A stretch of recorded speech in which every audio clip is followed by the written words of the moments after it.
So welcome everyone to the Cleft Palate Craniofacial Journals podcast and video interviews. This is Pat Chibbaro. I'm happy to be your host. And this is a paper that's hot off the press. So if you go onto the journal, you will see it as the very top paper. So kudos to the authors. This paper, I was telling them before we started, I had to read it a few times and I still don't totally understand it. So I really am glad to have them to talk to us about it. So the paper is Dr. ChatGPT, Utilizing Artificial Intelligence in Surgical Education. As I said, it's online first, and it literally came out yesterday. It was posted yesterday.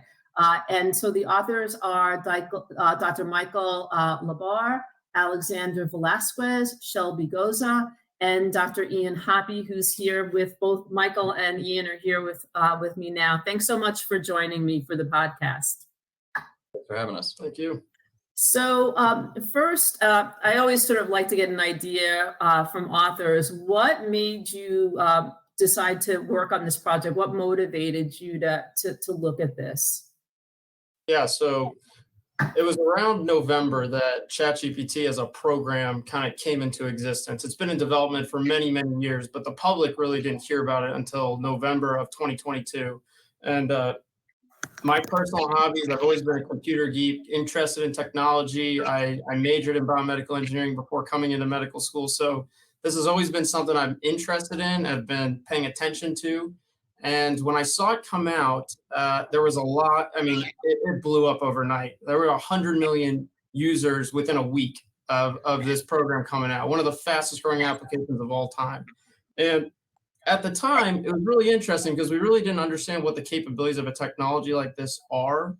And you could see in the literature over the weeks, it was starting to be tested on, can it take a test, for example? So ophthalmology had used it on their in-service test. Plastic surgery had tested on their in-service, and they had all found that ChatGPT can basically answer questions at the level of an early resident with pretty good accuracy. So it was shocking that a robot could take information that's complex and answer multiple choice questions at that level of accuracy. And Dr. Hoppe and I were in the OPAR talking about this technology because we both have similar interests in this type of computer world. And our question was, I wonder what further capabilities, what further nuances we can test and apply deeper into the world of plastic surgery and see, let's push it to its limits and see where does this AI struggle, and hope we can find that. And one of I'm sorry, go ahead, Dr. Hoppe. And I was going to say, and the natural segue to that was, one of the more complicated things that we do in plastic surgery is fix a cleft lip. It seems very simple on the surface, but there's a lot of markings, a lot of different incisions, a lot of measurements that go into it. And, as Dr. Lebhar, alluded to, we wanted to push the limits of this technology. So we took something that we usually don't expect a resident to be able to describe until they're towards the end of their training, like fixing a cleft lip, take me through the steps. And we said, let's see what the technology can do with that type of prompt. What's interesting is as I'm reading the paper and then reading the step-by-step, it reminds me of when my residents used to come to me and say, can you give me the op note? Give me Dr. Cutting's op note from the cleft lip repair. And I would read, we would read through it and it would be, step by step by step. And I just thought, it was really interesting because of the importance of, when you're working with a cleft, and each attending has their own specific way of doing it. And I know, and you can talk about in the overview, it seems that you use one specific surgeon's technique. So I wonder if you could, but it brought me back to the days where the residents would run into my office and say, Pat, please give me his op note for a unilateral cleft lip with an alveolus who had nasal alveolar molding and wanted to do the step by step. So this sort of reminded me of that in a little bit. So maybe if you can give us an overview of your paper, and then I definitely have some other questions, to ask you. And as I said, this really, and for anyone who's listening who is about as tech savvy as I am, I think it's really helpful because I think it's an important tool. So why don't you go ahead and give us an overview? Yeah, so as a general overview, starting with what ChatGPT really is. So it's an artificially intelligent chatbot. So you can speak to it and it responds to you as a normal human would, basically. They said back in history, like the Turing test, can you tell if a robot is talking to you? Can you tell if another human is interacting with you? And ChatGPT is very, very good at generating language that sounds like a human being. I mean, you can tell it to write a novel and it will write a novel. Then you can say, make poetry out of it, and it'll make poetry out of it. So it's a very, very smart technology in generating human language that's eloquent and sounds like a human wrote it. So what we decided to do was, okay, we know that ChatGPT can take a test, but now let's see if we ask it to list the procedural steps of the Fisher cleft lip repair, which is the surgery we perform at UNC, and see if it can tell us in the detail that is necessary that, let's say a resident like me is at home, and instead of opening a textbook, could I just open up ChatGPT and say, hey, I want to perform this procedure tomorrow. What are the operative steps in the detail that I need to perform it at the level of an expert surgeon? Could you tell me those steps? And use as much detail as possible. That's where we started. We said, generate the procedural steps of the Fisher cleft lip repair. And then on the other end, we asked Dr. Hoppe, who's an expert in this type of procedure, to generate his surgical steps of the Fisher cleft lip repair. And then what we did was we took both of those and we sent them out to residents of multiple fields, so plastic surgery, general surgery, internal medicine. And they were blinded to this study, so they weren't aware that a robot even wrote procedural steps. They had no idea that ChatGPT was involved in any way, shape, or form. And we said, what do you think about both procedural steps that have been listed here, these prompts? Which one do you prefer? Which is easier to understand? Which one would you prefer to perform the surgery on your family member? So we asked all these questions to all these different members of residencies. And what was really interesting that came apart from all of this and all of the data was that the plastic surgery residents preferred Dr. Hoppe's prompt.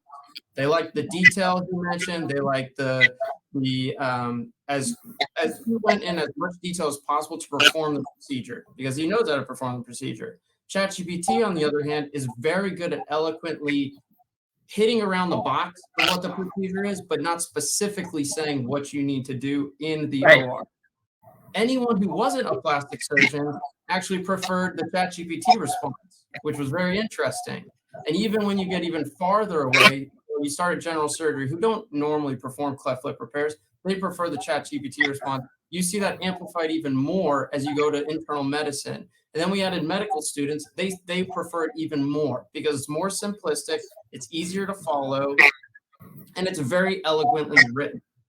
So then on the back end, just speaking with my own co-residents and then finally telling them, they had no idea what we were doing here. They just thought that two people wrote a prompt. They thought I wrote one and thought Dr. Hoppe wrote one. Once I told them that, it was very interesting because they said, well, ChatGPT's response was wrong. It really wasn't accurate. And I knew by knowing the surgery that the steps it gave were not enough for me to actually do the procedure. So looking at all that data, it was a very interesting analysis of what ChatGPT was designed to do, what it's capable of, and what it was able to generate in comparison to an expert in the field. So did you expect those results? Did you anticipate that? What was interesting was I definitely expected it to be able to take a test. From day one, I thought this is an extremely smart technology. It has access to almost the entirety of the internet. I think if you give it a multiple choice question, it can take a test. My thought was, I thought if you just generically asked it a question, tell me the steps of a Fisher cleft lip repair in as much detail as possible, it could get it on the dot because it's not like this information is not obtainable online. I mean, it's one search of Google and I have it right there in a list. But interestingly, when you ask it to do that, it gives it in a very generic kind of hand wavy version of what the repair looks like. And then even when you push it, you have to say, no, I want more detail. I want more anatomical parts. I want the equations. I want you to go as detailed as you can. It gets as close as it can to performing the procedure without actually giving you the real details that are necessary to do it in the OR. So there's something called the Nordhoff's point, a very important anatomical part that we look at when we perform the procedure. I could not, under any circumstance, get ChatGPT to say the word Nordhoff's point. And the only way you get it to say the word is by telling it within your prompt, show me where Nordhoff's point comes into this procedural step. And the whole purpose of it was I wanted it to be able to generate a response without me prompting it, because I wanted to see what can it pull from its own information without me telling it, I want you to use these anatomical parts and put them into the equation. So interesting. Dr. Hoppe, what's your thoughts about it as a seasoned surgeon doing this? Where do you see this? Did you anticipate that response? Well, any cleft lip repair, but notably the Fisher cleft lip repair is very technical. And, I had a feeling that my description was going to be a little bit heavy for someone that wasn't familiar with cleft repairs. So I wasn't entirely surprised by it, but I was surprised at, that question where it said, which of these two surgeons would you like to operate on your child if they had a cleft? I would have thought they would have picked the one that was a little bit more detailed, but I guess the eloquence of ChatGPT won out in that regard. Were you disappointed in that? Well, I was happy that all my residents were able to pick the right repair. So in that regard, I was very happy. So now, as you look back on this paper, what were the challenges in doing this? What were the things that kept you awake at night, Michael? Yeah, I think something that's been challenging with this project specifically is that ChatGPT is ever evolving. So every single day that you ask it the question, it gives you a different response. And if you ask it with just a different word, it gives you a different response. If you ask the same question, it gives you a different version of the same response. So it was basically, I pushed it as hard as I could without prompting it to give me as much detail as possible. And then on the back end, analyzing the data and finding a trend that made sense to it was a lot of data that we collected out of these survey questions. And I'd say that was the biggest difficulty with it. But even now, if you were to repeat this exact same study, I think we would get a different result, because we were dealing with ChatGPT 3 at the time. We're already at ChatGPT 4, which is a massive improvement of the database that was already previously released in November. So this is an ever-evolving technology. So the biggest difficulty, I think, is figuring out where the capabilities are in this moment, but recognizing that a week from now, these advancements are moving so fast and it's evolving so quickly that its capabilities are constantly improving and expanding. So Dr. Hoppe, do you see this fitting into your training of your residents in any way? Where do you see this tool, fitting in? So I think currently it's not the best option for looking into something like this. But, as Dr. Lebhar mentioned, a year from now, that might not be true.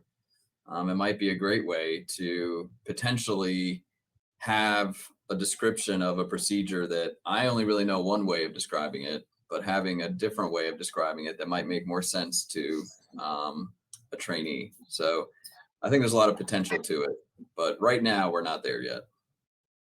And so, Michael, are you looking to do additional studies using this?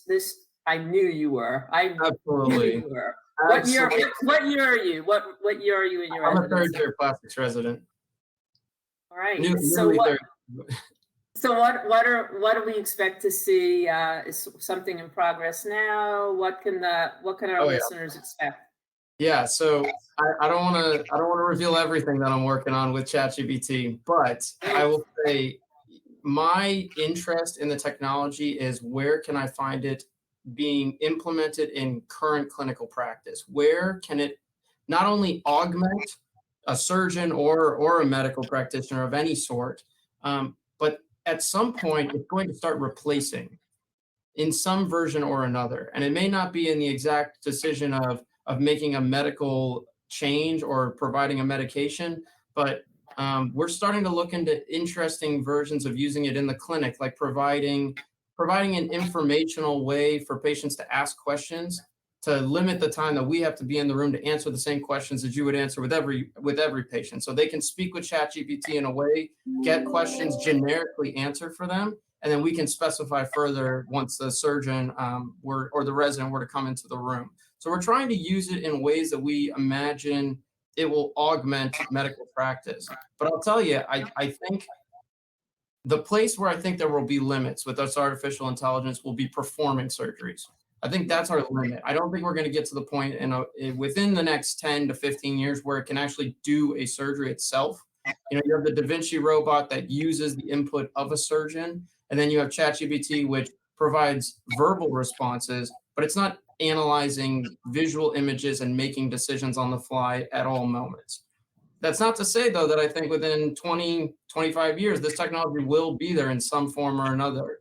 And I think it's every single day I wake up with a new, like, wow, you know, I've never tested it that way. I wonder if I look at ChatGPT this way and what it'll do. And ChatGPT is not the only one. The moment ChatGPT came out, Google came out with their version and Facebook comes out with their version. So there are multiple large language model intelligent systems that are being advanced as quickly as possible against each other. So I think the sky's the limit, honestly. This technology is exploding.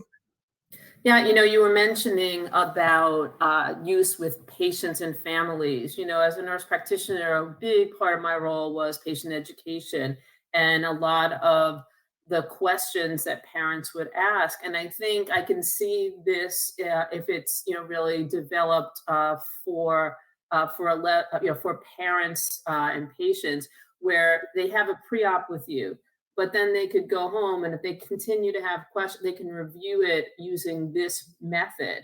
You know, so I think that I think you're right. I mean, I think that, and it's developing so quickly, it's pretty amazing. But I think, you know, just from my perspective, I was excited, you know, after I read it the third time and understood it better, yay, that it's something that I would love to see developed and, you know, utilized by our patients and families, because they so often, you know, after they speak to the surgeon and, you know, just start thinking of, you know, this, they leave your office and then they forget, or they didn't understand that. And, you know, and so I think it would be, you know, a useful, you know, adjunct to the pre-op teaching that we do.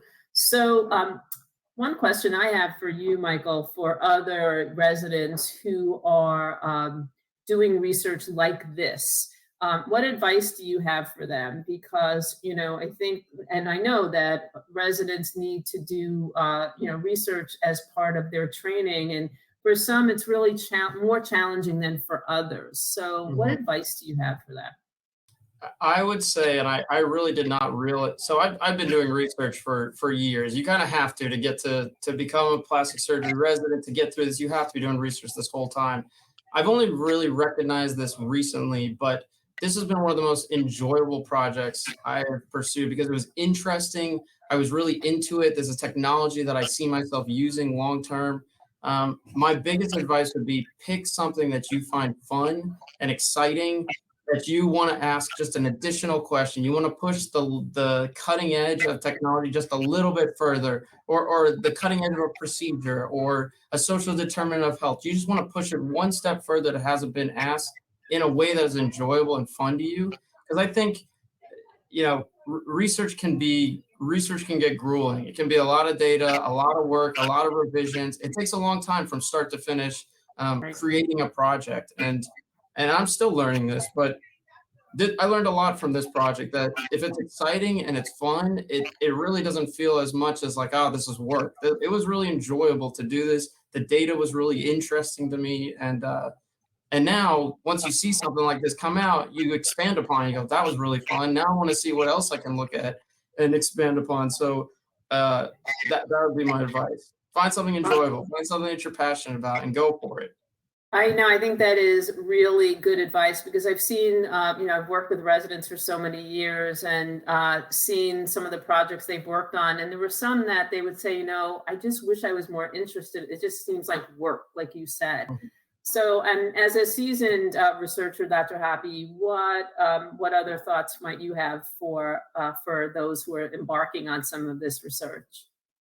I agree with everything he just said. If you're excited about something, passionate about something, and you enjoy it, it's not going to be work, and you're going to get it done a lot faster and a lot better than if it's something you're kind of feeling forced to do.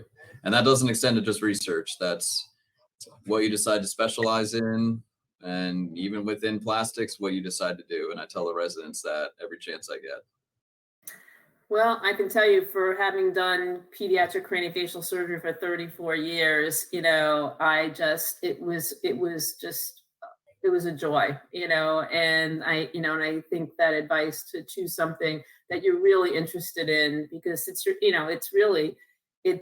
just an amazing, it's been an amazing journey. I just retired last year, and so in doing these podcasts, it's just been really just wonderful for me to know that we're in this community in plastic surgery that is just very special. So, and Michael, I wish you the best of luck as you continue on your journey. So I want, for the listeners and the viewers, just to repeat this paper, which is hot off the press. So when you go onto the CPCJ and you look at Online First, this paper is the first one that you're going to see today. I just looked it up again.